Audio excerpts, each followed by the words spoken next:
Tu es passionné par la photo et tu rêves justement de voyager tout en prenant des photos sans avoir à débourser le moindre euro. Bah, dans cette vidéo, je vais exactement te montrer comment j'ai pu être logé gratuitement pendant un mois à Bali. Et spoiler, c'était pas de la chance. Tu pourras refaire la même chose si tu appliques les méthodes. Donc, je vais partager avec toi les messages de prospection que j'ai envoyés, les étapes clés de tout mon schéma de prospection.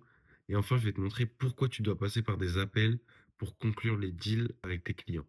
Donc, premièrement, pourquoi j'ai choisi de voyager à Bali? En fait, il commençait à faire un peu froid en France et j'étais arrivé au bout d'une grosse session où j'avais plein de shootings rémunérés.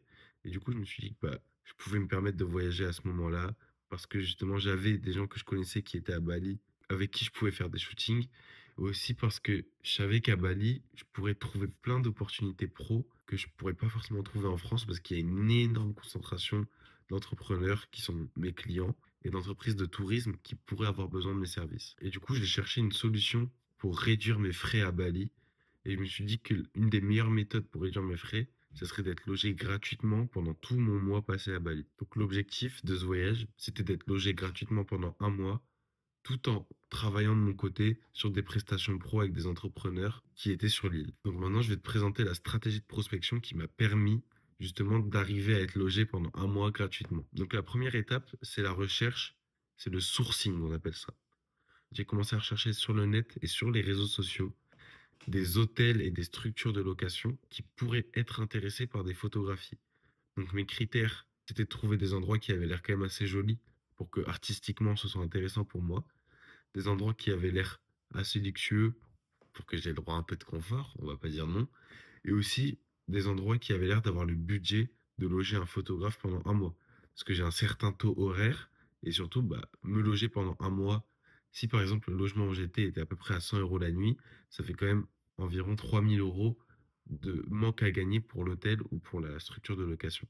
Et cette étape de la recherche est super importante parce que si tu cibles bien et si tu te renseignes bien sur chaque personne que tu vas contacter ensuite, et tout le reste de la prospection sera fluidifié parce que justement, ça fera moins robotique, ça fera beaucoup plus spontané. Donc, une fois que j'avais repéré plusieurs structures et entreprises que j'allais contacter, j'ai commencé à rédiger un message type que j'allais envoyer.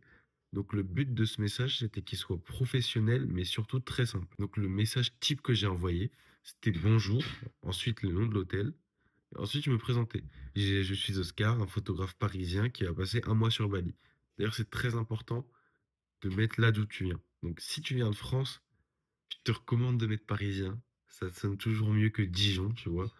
Mais si t'as pas forcément envie de mettre parisien, tu peux aussi mettre je suis un photographe français. C'est-à-dire soit tu mets parisien, soit tu mets français. Et j'ai mis je serai un mois à Bali, je suis à la recherche d'un hébergement pendant mon séjour à Bali en échange d'une prestation photo. Cela permettrait de valoriser justement votre hôtel ou structure de location sur les réseaux sociaux et sur votre site internet. Et à la fin, bien sûr, je posais une question, serez-vous intéressé pour qu'on en discute plus profondément? Et ensuite, j'ai signé. Alors, j'ai envoyé une quarantaine de messages et j'ai eu un taux de réponse d'environ 20%, donc j'ai eu à peu près 8 réponses.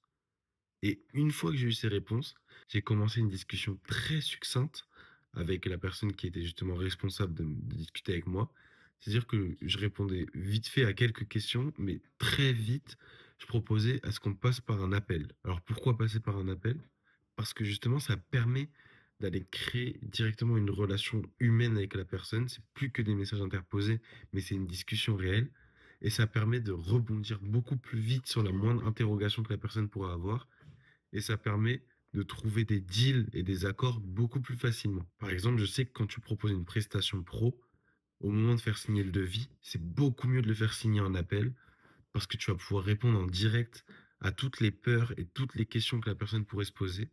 Alors qu'en message, la personne va recevoir ton devis et va ensuite mettre toutes ses peurs sur le devis. Et souvent, pour ça, quand tu envoies des devis par message, la personne ne te répond jamais ou elle te bloque. Donc souvent, c'est pas rentable de passer par des messages. Je te recommande de passer par les appels.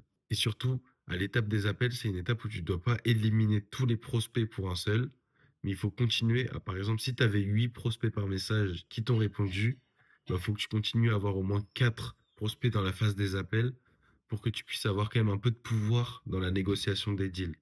Parce que moi, par exemple, quand je négociais avec des hôtels ou avec des structures de location, je savais qu'il y en avait 3 autres derrière qui étaient aussi intéressés par mes services. Donc au final, j'ai eu 2 appels que j'ai fait conclure. Donc j'ai eu un appel avec une structure de location qui m'a proposé un loft pendant un mois, tout frais payé, en échange de prestations photos pour leur structure de location et pour mon appartement. Et j'ai eu un hôtel 5 étoiles qui m'a proposé aussi la fin de mon séjour gratuitement en échange de photos de l'hôtel. Donc pour négocier avec le loft, j'ai eu aucun problème. Mais pour négocier avec l'hôtel 5 étoiles, j'ai eu quelques problèmes parce qu'ils voulaient justement que je fasse une mission d'influence aussi, où j'allais faire des appels à l'action commerciaux dans mes posts Instagram pour justement inciter les gens à aller dans leur hôtel. Et ça, j'étais pas OK avec ça parce que je trouve que ma position de photographe, c'est pas d'être influenceur. Et pendant l'appel, j'ai pu expliquer pourquoi je voulais pas le faire. Et vu qu'on était en appel, ça a été beaucoup plus facile de trouver un deal. Et on s'est mis d'accord pour que je ne le fasse pas. Donc, ce qui a été très pratique avec ces logements gratuits, c'est que ça m'a permis d'investir beaucoup plus dans les activités sur place et dans des shootings en collaboration. On a par exemple fait un shooting où on a loué des chevaux pendant 1 heure pour pouvoir faire des photos de cheval sur la plage au coucher de soleil à Bali. Donc c'était vraiment incroyable et les photos ont super bien marché sur Insta. Donc je suis content de cette collaboration. Et j'ai pu aussi profiter justement de ce séjour à Bali pour enrichir mon portfolio avec différents shootings rémunérés que j'ai pu faire là-bas. Donc tu vois, c'était pas si dur. C'est vraiment une combinaison de recherche ciblée, ensuite d'optimiser un bon message assez court, mais qui va quand même aller toucher la personne à qui tu l'envoies, et ensuite de vite passer par des appels pour conclure des deals qui seront arrangeants pour tout le monde. Donc vraiment, si tu dois retenir un truc, il n'y a pas de secret. C'est les appels qui font la différence dans la prospection et c'est l'étape essentielle par laquelle tu dois passer. D'ailleurs, si jamais tu aimerais devenir photographe pro, il y a un lien dans la description dans lequel il y a une vidéo totalement gratuite où je t'explique comment, étape par étape, tu vas faire pour devenir photographe pro en moins de 4 mois avec mon aide. Et si tu veux plus de conseils pratiques pour devenir photographe pro, n'hésite pas à t'abonner. Je sors des vidéos très régulièrement avec des conseils pratiques pour t'aider à le devenir.